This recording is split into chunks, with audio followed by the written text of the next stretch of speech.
4.5 billion years ago, the young Earth was a fiery world breathing clouds of gas into space. Volcanoes roared across its molten surface, and each eruption exhaled steam, carbon dioxide, and nitrogen into the emptiness above.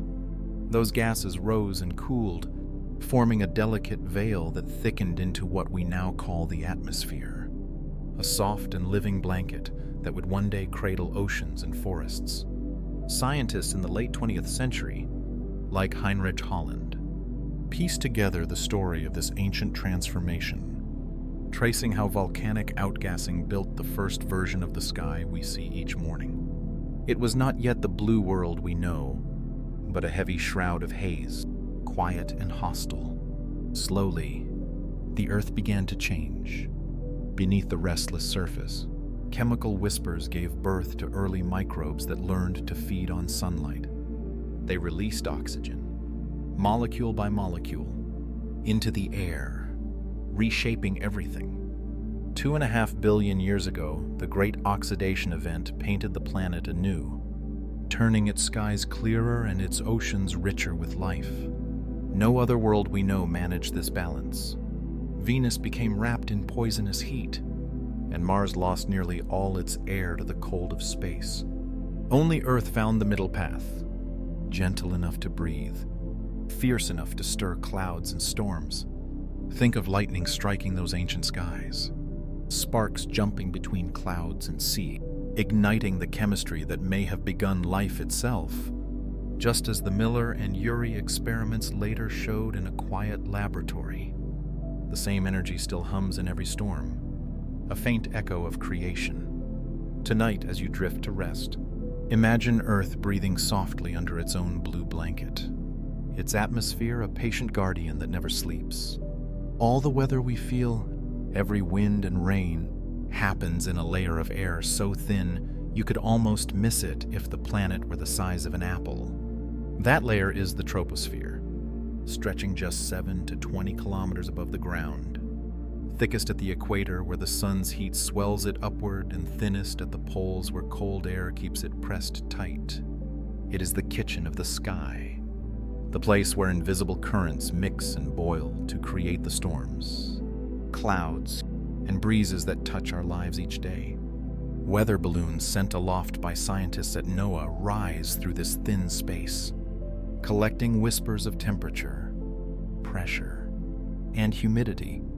They reveal how the troposphere breathes, expanding under the morning sun and relaxing again at night. Some researchers debate what makes it vary so much from pole to tropic. Is it the spin of the Earth pulling at the air like a dancer's skirt? Or the push of sunlight that lifts warm air higher? The answers are still unfolding. What we know is that if the troposphere were thicker, storms might rage with wilder force. And if thinner, the world might sleep under a stiller, quieter sky. High above the Himalayas, jet streams slice through the troposphere like rivers of air, steering monsoons and shaping the rhythm of entire seasons. Pilots ride these invisible highways, chasing or fleeing their currents. Yet despite its power, the troposphere is fragile. It holds the water we drink, the oxygen we breathe, and the warmth that keeps night from freezing. As you listen now, picture it as a translucent veil, always moving, always protecting, wrapping the Earth with unseen hands. Every breeze against your skin is its quiet reminder that you are part of its endless motion. Every whisper of wind and ripple of cloud begins with sunlight. The sun does not warm our planet evenly, and in that imbalance, weather is born. The equator, bathed in direct light, drinks in more heat than the poles where sunlight arrives at a slant. This uneven warmth sets the air into motion, lifting it where it is hot and drawing it downward where it is cool. In 1735, George Hadley described these vast circular patterns as convection cells, now called Hadley cells. Endless loops of rising and sinking air that sculpt the trade winds and carry moisture across oceans. It is as if the sun were painting the planet each morning with strokes of gold and shadow, warming one side more than another. turning calm light into the restless breath of the world. Yet there are riddles still hidden in that dance of heat. Some places, like the great deserts, trap sunlight with a fierce grip, their air shimmering with layers of rising flame. Why does the Sahara hold its heat so tightly, while other regions cool so quickly at dusk? On Mars, the same sunlight falls, but the thin air cannot keep it, and warmth escapes in minutes. Earth alone balances capture and release, a living rhythm between fire and air. From space, satellites watch the Sahara's dust storms bloom and swirl, waves of sand rising high enough to cross the Atlantic. That dust feeds rainforests half a world away, a quiet link between extremes. As you rest tonight, think of the sun not as a blaze but as a distant lullaby, humming softly across 93 million miles. Its light touches every cloud, every leaf, every breath of air. It stirs the sky into gentle motion, and even in darkness, its warmth still lingers within you. Each second, sunlight pours onto Earth with silent precision, about 240 watts of energy for every square meter absorbed into land, sea, and air. Roughly 30% of that light never stays. It is bounced back by clouds, snow, and ice, an effect scientists call albedo, seen from space. Earth gleams like a soft pearl, its brightness shifting with each season as polar ice grows or melts and clouds drift across its face. Instruments aboard satellites in the Ceres project measure this balance of light, tracing how our planet reflects and keeps energy, how it warms, cools, and breathes. But even with numbers and graphs, mystery remains. Clouds are among the greatest puzzles. Some reflect sunlight and cool the planet. Others trap warmth beneath them. The Intergovernmental Panel on Climate Change continues to debate how changes in cloud cover might tip that balance. If the world gathers more clouds, will the mirrors of the sky keep us cooler, or will they blanket us in heat? The answer is written in the shimmering air, but not yet known. The power of reflection shapes whole landscapes. In Siberia, winter's endless white sends much of the sun's energy back into space, keeping the air sharp and frozen. In the Arctic, melting ice darkens the sea, drawing in more warmth and changing wind and weather far beyond the poles. The smallest shift in brightness can ripple across the planet's heartbeat. Now, picture the clouds above you as quiet mirrors, drifting and turning in their own slow rhythm, catching sunlight and sending it home to the stars.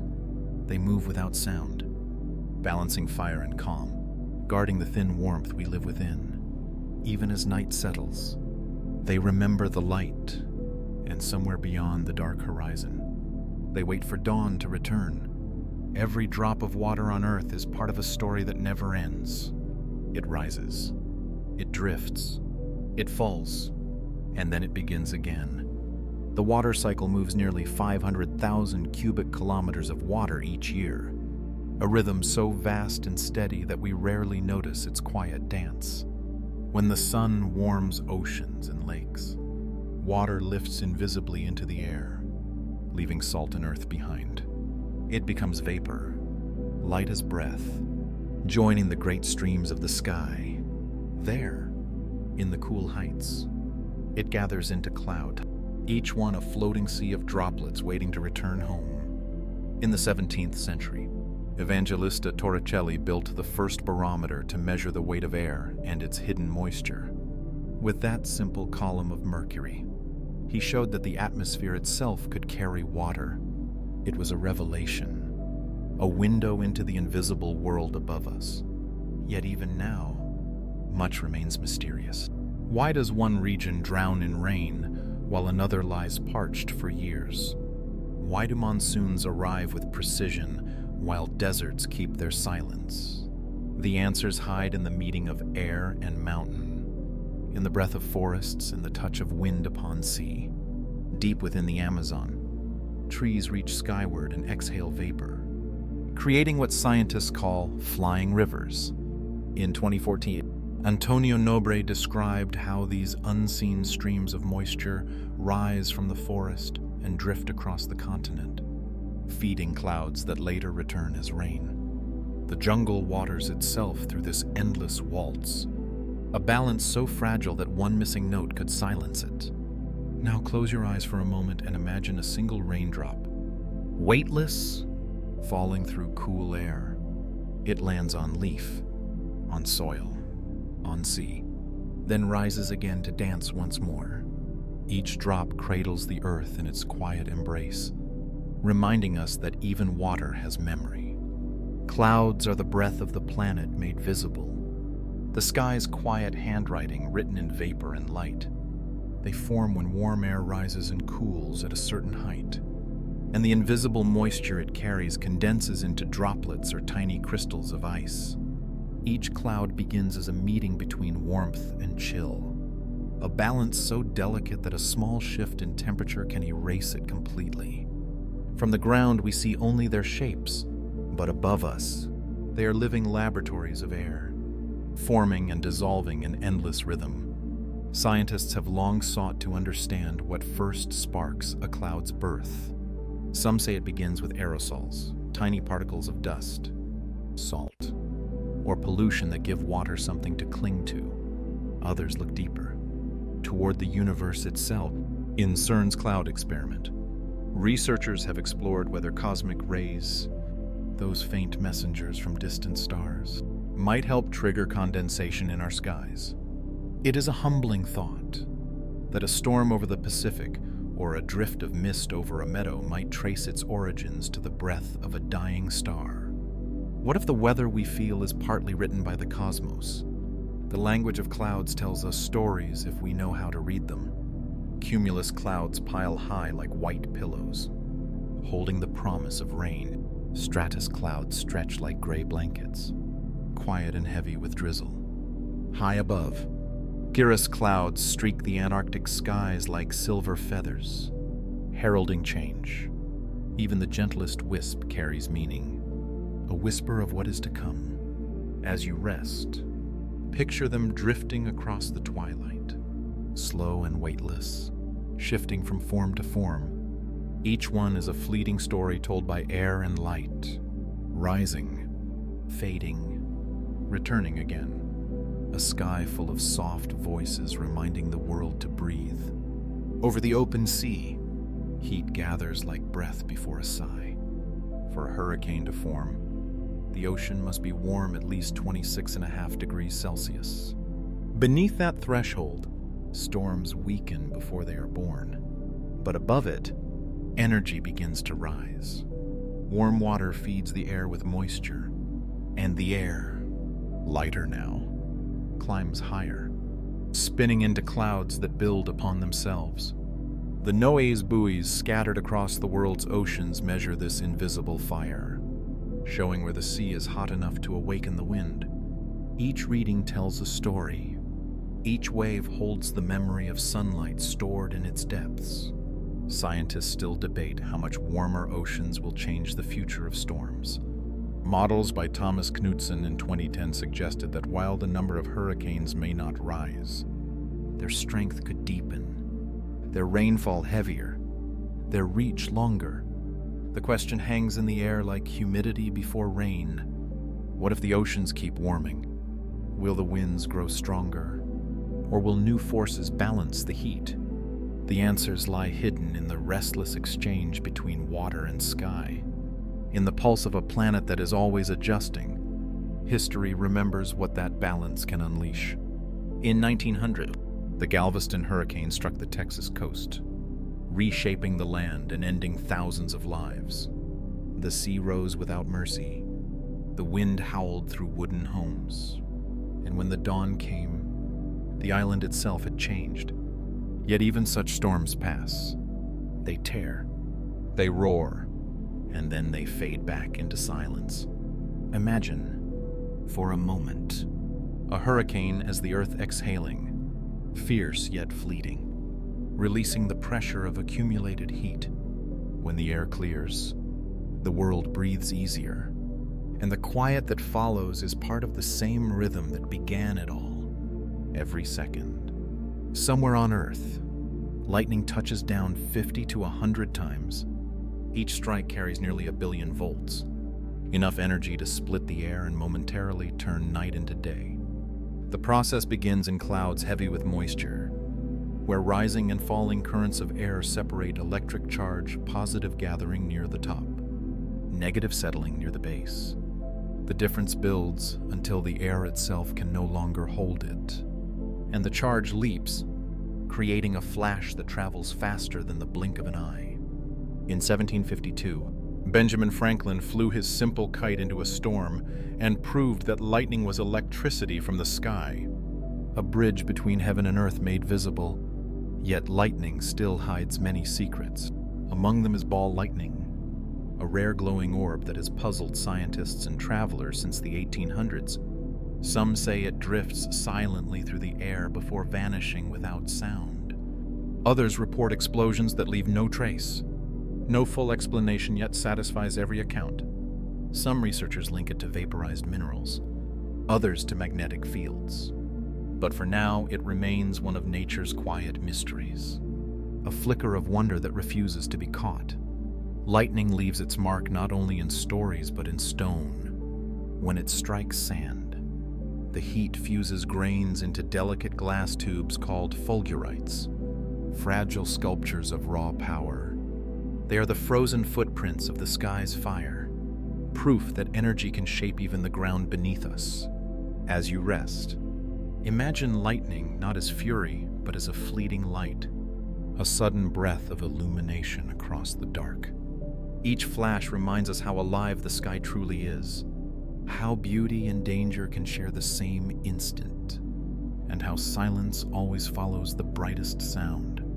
Thunder is the voice of lightning, the sound of air torn apart and stitched back together in an instant. When lightning strikes, the surrounding air heats to nearly 30,000 degrees Celsius, hotter than the surface of the sun. That sudden heat forces the air to expand faster than the speed of sound, sending a shockwave that ripples outward through the sky. What we hear as thunder is that wave rolling and echoing, softened by distance and reshaped by the air it passes through. The closer the strike, the sharper the crack. The farther away, the deeper and slower the rumble.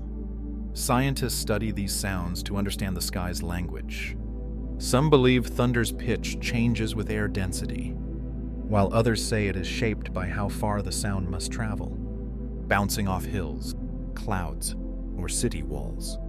Each roll carries information about distance, pressure, and even humidity, though much of its subtle message is still unread. What if thunder could tell us more? Perhaps one day, its echoes will reveal clues about storm intensity or air composition.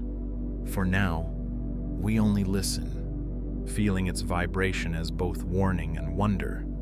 In mountain valleys, like those of the Alps, thunder becomes a symphony. Each strike sends sound racing across cliffs, returning as overlapping echoes that fade into a deep, lingering hum. It can last for minutes, as if the earth itself were speaking through the sky. The same event that frightens also fascinates, uniting sound, heat, and distance into one living rhythm. As night deepens, imagine thunder not as fear but as a pulse, a heartbeat shared between air and ground. It rises, rolls, and fades, reminding us that the planet is alive, breathing and speaking in tones we are only beginning to understand. A tornado is a dancer made of wind, a twisting column of air that touches both sky and earth. It begins within a supercell thunderstorm, where strong updrafts and changing wind directions create rotation deep inside the cloud. This rotating region is called a mesocyclone, a spiraling engine of air that may, under the right conditions, tighten and stretch until it touches the ground. When it does, a tornado is born, its winds spinning at speeds that can reach 480 kilometers per hour. The scale we use to measure its strength, the Fujita scale introduced in 1971, ranks these tempests by the scars they leave behind, from broken branches to vanished towns. The science of tornadoes has advanced, yet mystery still surrounds them. Not every supercell gives birth to a twister, and no single pattern fully predicts when one will appear. Sometimes they form in silence, other times amid roaring storms that never produce a funnel. Meteorologists search for clues in humidity, temperature gradients, and wind shear, but the sky guards its secrets carefully. In the central plains of the United States, Tornado Alley holds generations of stories shaped by this power. Families recall the sound like a train approaching, the sky turning green, and the sudden stillness before the wind begins to dance. For those who live there, tornadoes are not just weather, they are part of memory, folklore, and resilience. Now imagine that spiraling air from above, graceful yet fierce, carving paths across fields and towns. Each tornado lasts only minutes, but the mark it leaves can last lifetimes. They are nature's fleeting sculptures, spinning out of chaos to remind us how thin the line is between calm and wild. Spring is the season of tension, when warm air from the Gulf of Mexico rises to meet cold air from the north. Between them, storms are born. The most violent tornadoes often rise from this collision, when the clash of temperatures, humidity, and wind speed turns the sky into a battlefield of motion. Doppler radar shows these patterns in real time, tracking the swirling cores that may tighten into funnels, each rotation a signal of gathering strength. Scientists still debate whether climate change is shifting the boundaries of tornado season. Studies like Noah Diffenbaugh's in 2013 suggest that as global temperatures climb, the ingredients for tornado formation may spread into new regions or arrive earlier in the year. The question remains open. What if the seasons shift further, and the storms we once called spring's visitors begin to come in winter's stillness or summer's height? The balance between heat and cold defines our weather, and even small changes ripple through that fragile system. History holds reminders of how powerful these spirals can be. In 1925, the tri-state tornado tore through Missouri, Illinois, and Indiana, leaving more than 700 dead and entire towns erased. It remains one of the longest and deadliest paths ever recorded, a benchmark that still haunts meteorologists and historians alike. As you listen to the quiet beyond your window, think of these storms not only as destruction but as renewal. The air clears after their passing, the land rebuilds, and life returns with the seasons. Tornadoes are brief, fierce, unforgettable nature's reminder of impermanence and strength, moving through the world like a breath that begins in silence and ends in peace. The rhythm of our seasons begins with a simple, elegant truth. Earth is tilted at an angle of about 23.5 degrees. Our planet's gentle lean toward the sun creates the vast tapestry of seasonal change. It is this tilt, not the distance from the sun, that paints our world with winter's stillness and summer's warmth.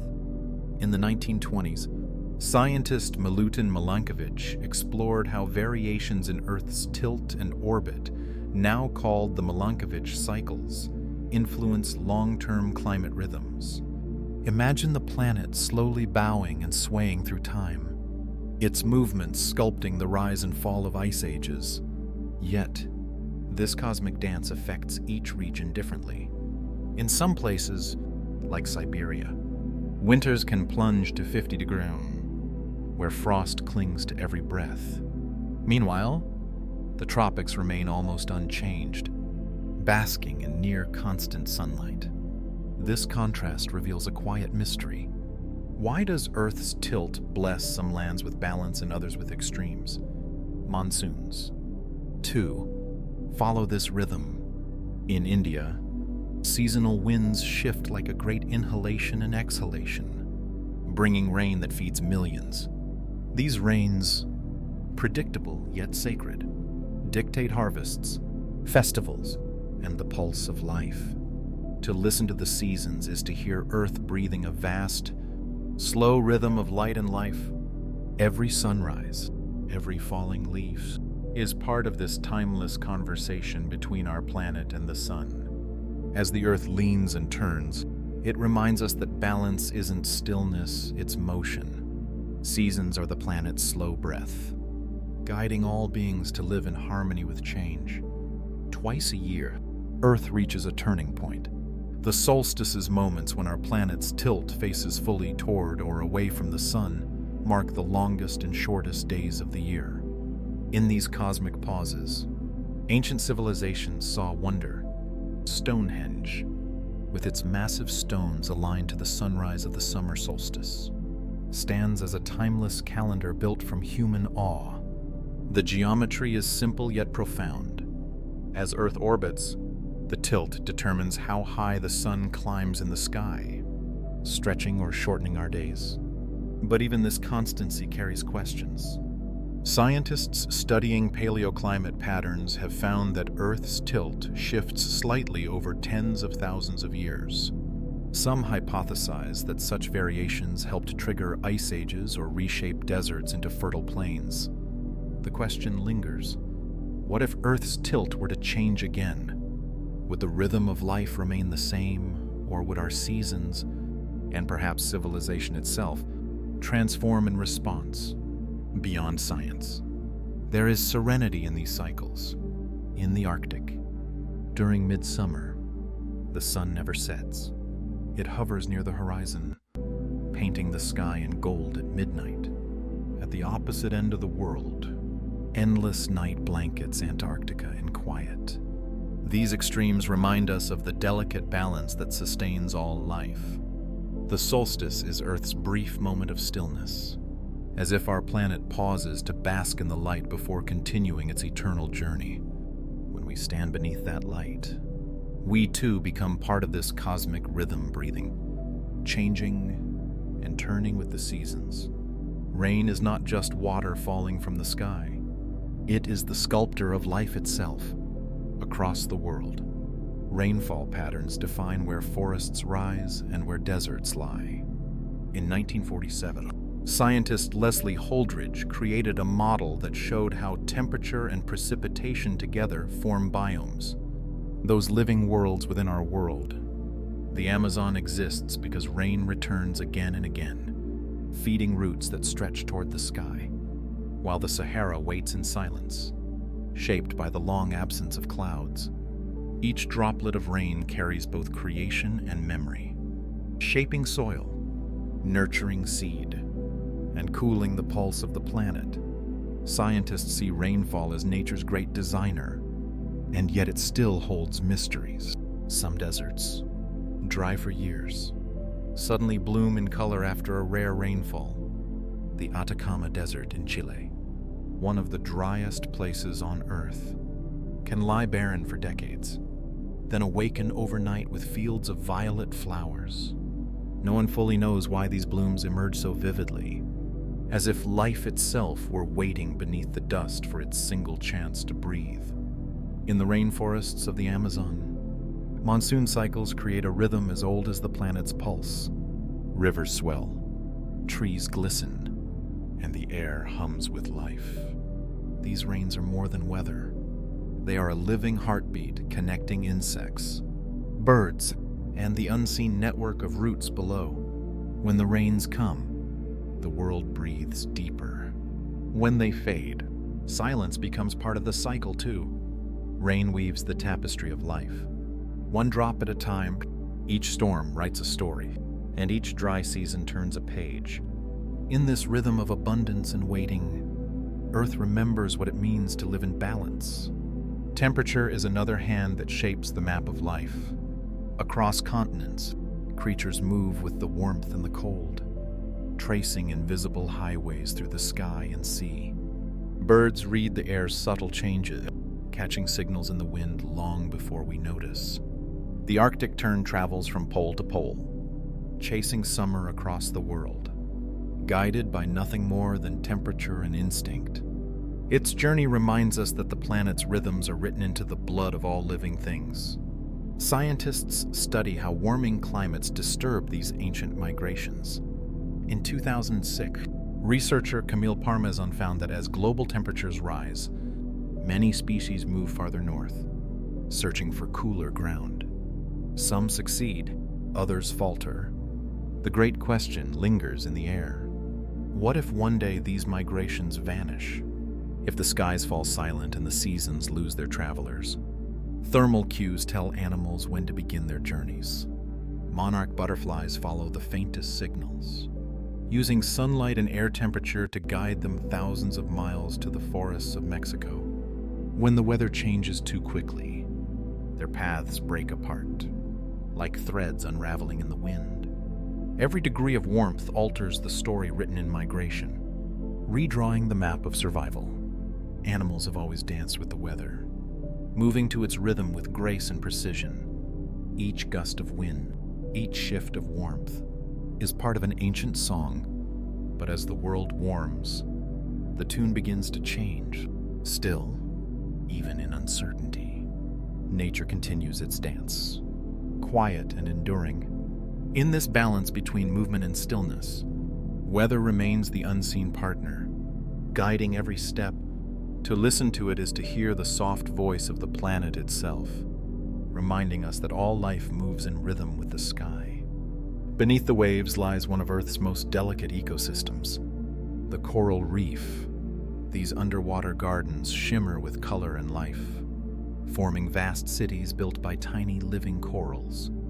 Yet their survival depends on a narrow band of temperature. When the ocean warms beyond 30 degrees Celsius for weeks, the corals begin to lose the algae that give them both color and nourishment. This process, called bleaching, leaves them pale and fragile, as if the sea itself had taken their breath away. In 1999, scientist Ove Hoeg Guldberg revealed how this thermal stress weakens entire reef systems, threatening thousands of species that depend on them. Still, the ocean holds mystery. Some corals, in places like the Red Sea, endure the heat without losing their brilliance. No one fully understands how they do it, whether through stronger partnerships with their algae or hidden genetic resilience. These survivors may hold the key to the future, silent teachers in a warming world. The Great Barrier Reef tells a story of both loss and endurance. Vast stretches have suffered from bleaching, their colors fading to ghostly white. Yet after storms and seasons, parts of it come alive again, reborn in quiet defiance. Scientists and divers who witness this recovery speak of hope hidden beneath the waves, of life refusing to give up even when the odds seem impossible. The corals whisper lessons of patience and adaptation. They remind us that resilience is not the absence of change, but the art of surviving through it. The ocean breathes, warms, and cools, and within that rhythm the reefs wait, enduring, fragile yet determined. In their silence, they hold the memory of balance that once defined the sea. Across the dry deserts and frozen tundras, life bends to the will of weather. Animals have learned to endure what would end most creatures. In the burning deserts, lizards move with the heat, their bodies designed to survive temperatures near 50 degrees Celsius. They know when to bask, when to hide, and how to let the sun become both challenge and companion. Deep inside their cells, proteins shift to protect them, a quiet miracle of evolution that science continues to uncover. In 2011, evolutionary biologist Ari Hoffman studied how quickly species adapt to rising temperatures. His findings raised a quiet warning. Evolution may not move fast enough for the pace of modern change. The question lingers like heat in the air. What if adaptations can no longer keep up? If that happens, entire webs of life may unravel, not from a single storm, but from the slow drift of climate itself. Still, nature continues its quiet work. The Arctic fox walks across snow at -40 degrees, its fur growing thicker as light fades.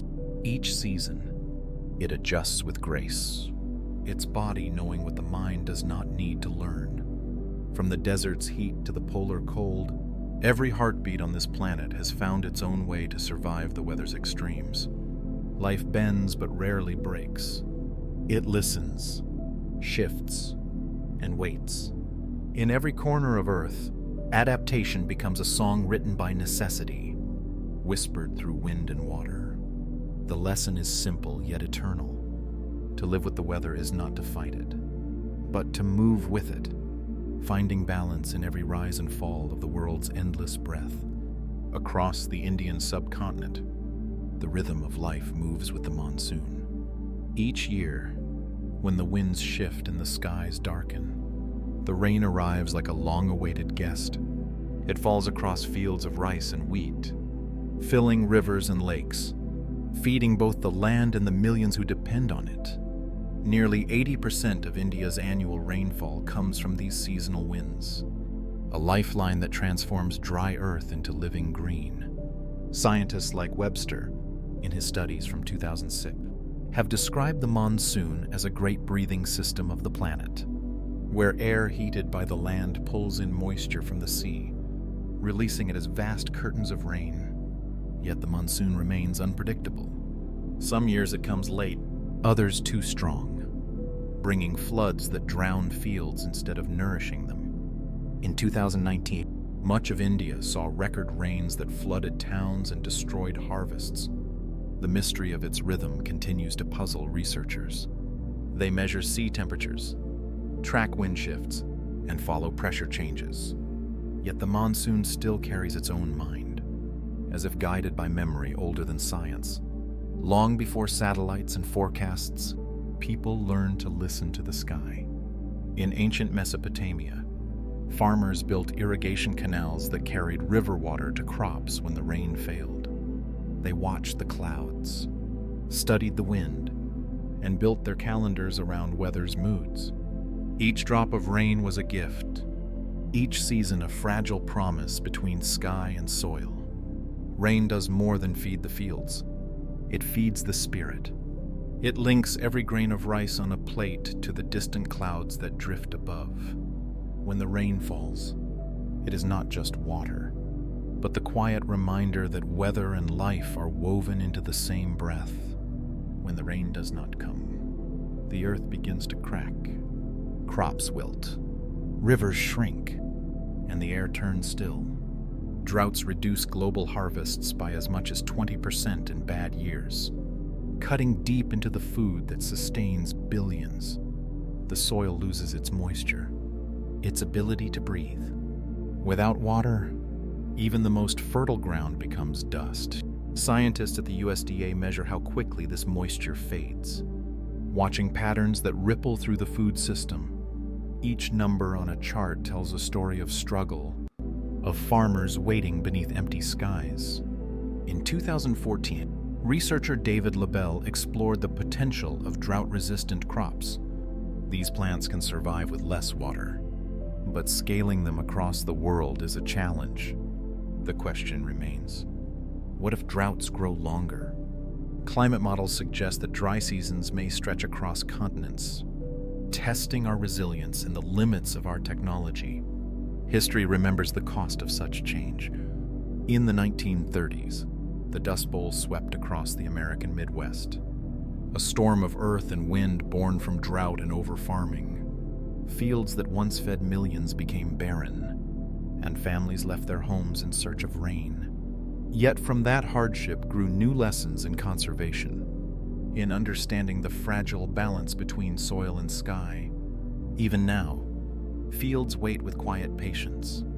The seeds buried within the dust still believe in rain. They remind us that survival is not only about growth, but about endurance. Weather may shift, the winds may dry, but the rhythm of life continues to beat beneath the surface. Each season carries both challenge and renewal, and from that truth, the earth learns to heal itself, one drop at a time. The great journeys that shaped human history began not only with courage, but with the wind.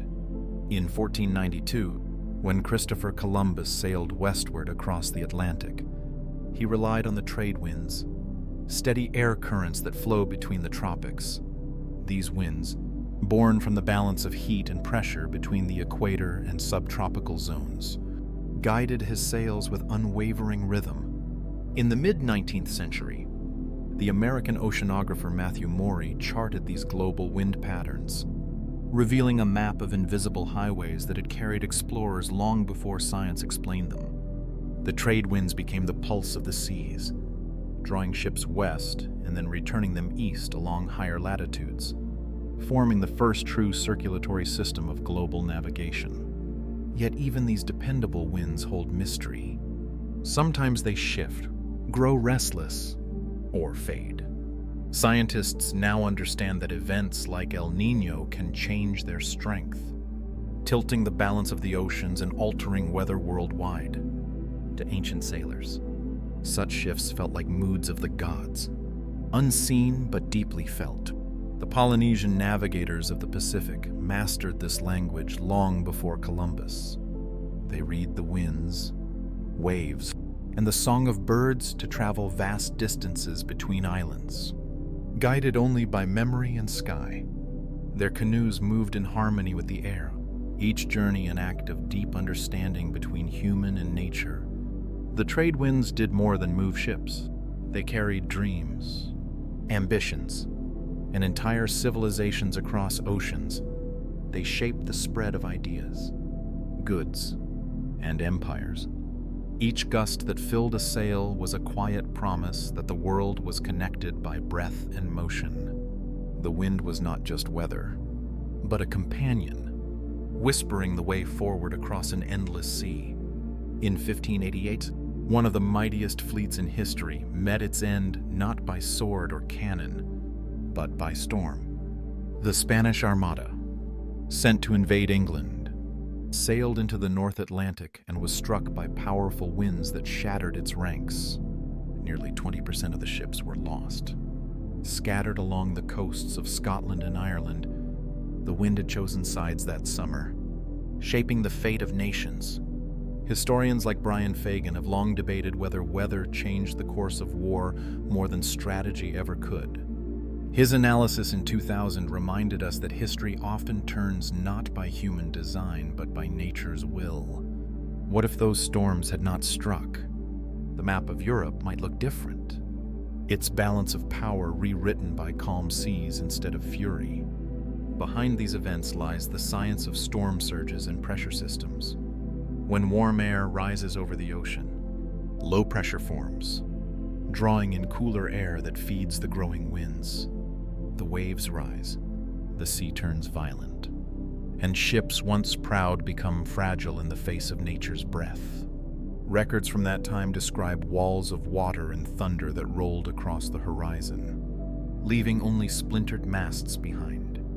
Yet weather did not only destroy, it also guided and granted favor. The Vikings, centuries earlier, used favorable winds to cross the North Atlantic, reaching Greenland and even the shores of North America. Their sails caught the same invisible forces that would later humble empires. Every storm, every gust, wrote a new line in the story of human endeavor. The wind is a quiet historian. It remembers the sound of sails, the cries of sailors, and the crash of waves on wood. In its rhythm, we hear both triumph and loss, as time itself moves with the weather's breath. Long before science spoke of pressure and sound waves, thunder was the voice of the divine. When the sky rumbled and the ground trembled beneath its echo, ancient people felt the presence of gods. In Norse tales, thunder was the strike of Thor's hammer, Mjolnir, a weapon that lit the heavens and defended the world from chaos. In Greece, it was Zeus casting bolts of lightning from Mount Olympus. Across continents, thunder became the sky's drum, marking the rhythm between heaven and earth. Modern studies, like those of few in 1969, measure thunder as an acoustic shockwave born from lightning's fierce heat. Where air expands so suddenly it roars. Yet to early humans, it was not physics but power, a message from beyond the clouds. The mystery is not how thunder sounds, but why it resonates within us. Nearly every culture, from Africa to Asia, imagined it as divine speech. The Yoruba people told of Shango, the god of thunder, whose storms punished injustice. The Navajo saw thunder as a spirit riding the winds, shaping the balance of the world.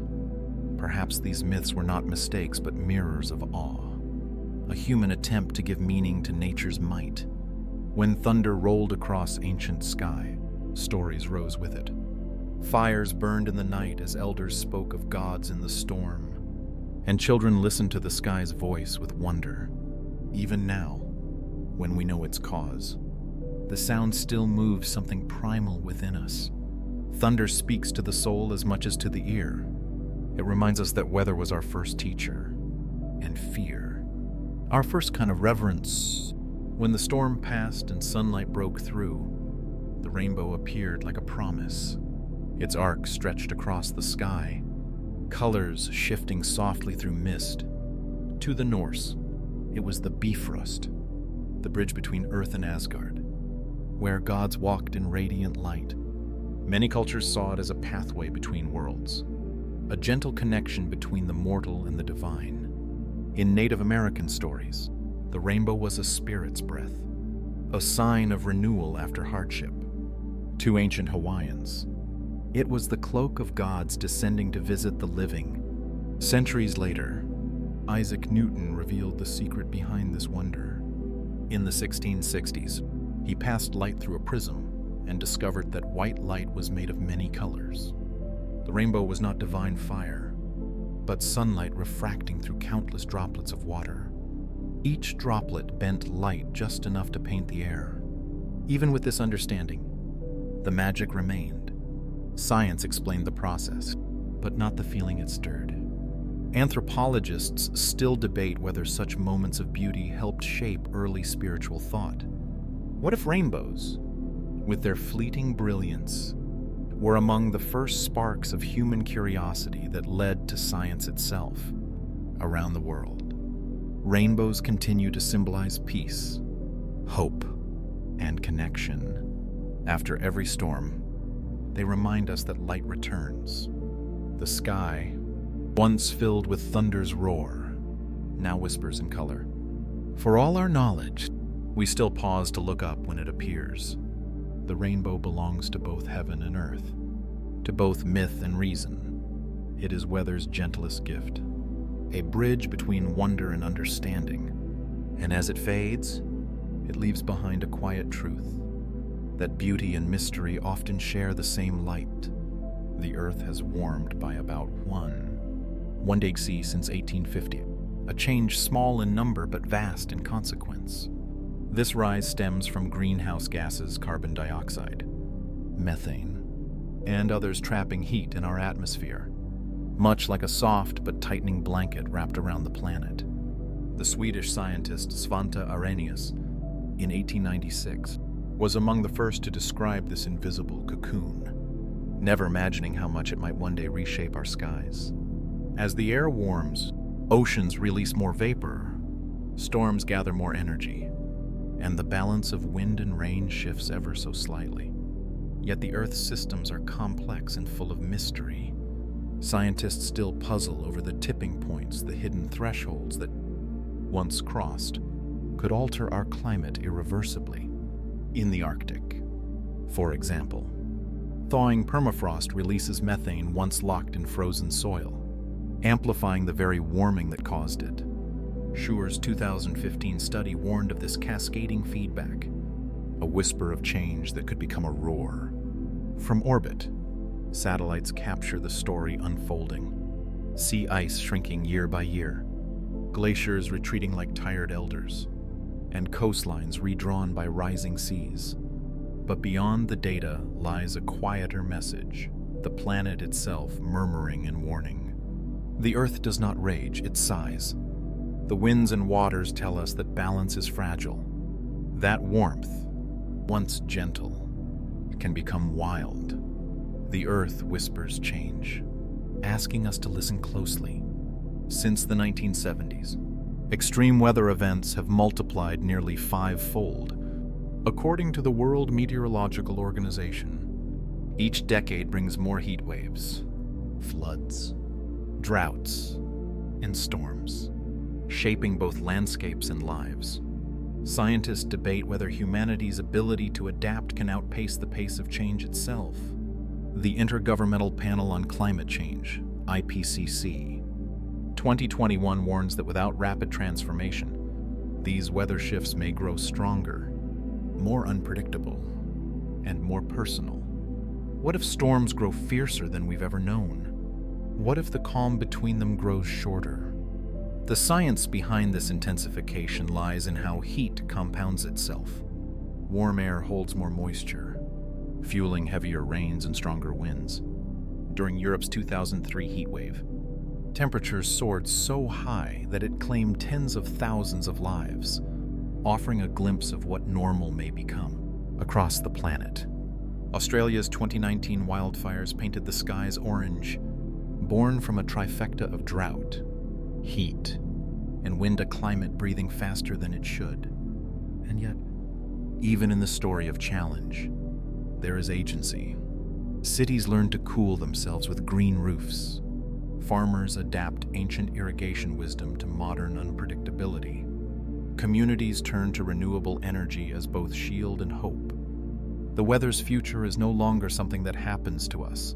It's a story we are actively writing, page by page, choice by choice. Beneath the turbulence, there remains a stillness waiting to be rediscovered, the calm we create when we learn to live once more in rhythm with the Earth. Each day, the world's most powerful supercomputers perform over a quadrillion calculations, 10-15 mathematical guesses about tomorrow. These machines transform the breath of the planet into numbers, translating the rise of a cloud or the curl of a breeze into data that humans can read. Systems like the ECMWF's Integrated Forecasting System, IFS take in satellite observations, ocean temperatures, and wind currents to simulate the ever-changing sky.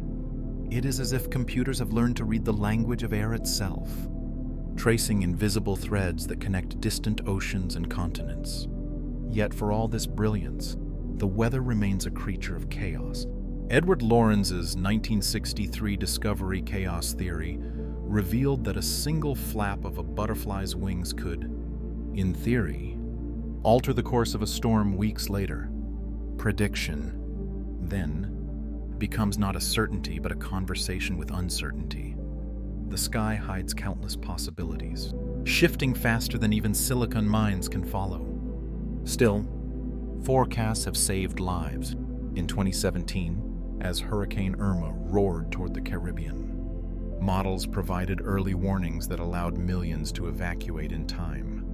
The science of weather, once mystical, has become a shield, a way to see just far enough ahead to prepare, to hope. And yet, there's poetry in it too. Every forecast is a dialogue between order and chaos, between human understanding and nature's spontaneity. Forecasts are humanity's attempt to dance with the weather's whims, a dance both humble and profound. Artificial intelligence now listens to the skies with a new kind of sensitivity. Machine learning systems, like Google's DeepMind in 2020, have improved short-term forecast accuracy by up to 20%, learning patterns that even the most complex physics-based models miss. These neural networks study decades of atmospheric data, recognizing subtle cues in wind and temperature that precede storms or rainfall. Where traditional models rely on equations, AI relies on experience, a digital intuition shaped by memory. Yet the question remains, can AI see the future of climate as well as tomorrow's rain? Schneider's 2021 study argues that while AI excels at short-term weather, it still struggles with the deep, slow rhythms of climate change, the long, patient dance of decades and centuries. Some believe that one day, AI may decode these rhythms too, revealing patterns our human minds cannot yet perceive. What if AI sees truths about our planet that we have overlooked? In India, experimental systems already use AI to predict monsoon shifts weeks ahead, giving farmers precious time to prepare. Similar models guide flight routes, shipping paths, and disaster response efforts worldwide. Each prediction, however, remains an act of listening, a technological meditation on the whispers of the atmosphere. The machines do not command the sky, they attend to it. Technology, at its best, becomes a bridge between knowing and not knowing, between storm and stillness. In this quiet collaboration, the future of weather unfolds not as fate, but as dialogue. Technology listens to the sky, whispering tomorrow's secrets. Beneath the vast canopy of a forest, time slows. Each tree draws in carbon and exhales oxygen, a quiet exchange that cools the air, softens storms, and steadies the weather's pulse. Reforestation, scientists say, could capture as much as 200 gigatons of CO2 by 2100. According to Crowther's 2019 study, forests act as carbon sinks, natural guardians that hold greenhouse gases in their roots and soil. The Amazon, the Congo Basin, and the world's boreal forests are not just landscapes, they are living lungs. When they thrive, the planet breathes easier. Projects around the world echo this truth. In 2019, Ethiopia set a record by planting 350 million trees in a single day, a movement of hope visible even from space. Each seed planted became a symbol of resilience, a whisper of renewal. Similar efforts in Brazil, China, and India show that reforestation is more than restoration, it's reconciliation between humanity and the earth. Yet, there's a deeper question. What legacy will our forests leave? Will they outlive the hands that plant them, or vanish beneath rising heat and drought? Reforestation is not merely about numbers, it's about nurturing a relationship with time itself. Every young sapling is a future memory, a promise to those who will inherit the weather we shape today. As we plant seeds, we sow hope for calmer sky, for gentler seasons, for balance restored. The forests we grow now may one day steady the storms we once unleashed. And in that patient green silence, humanity may finally learn that to heal the weather, we must first heal ourselves.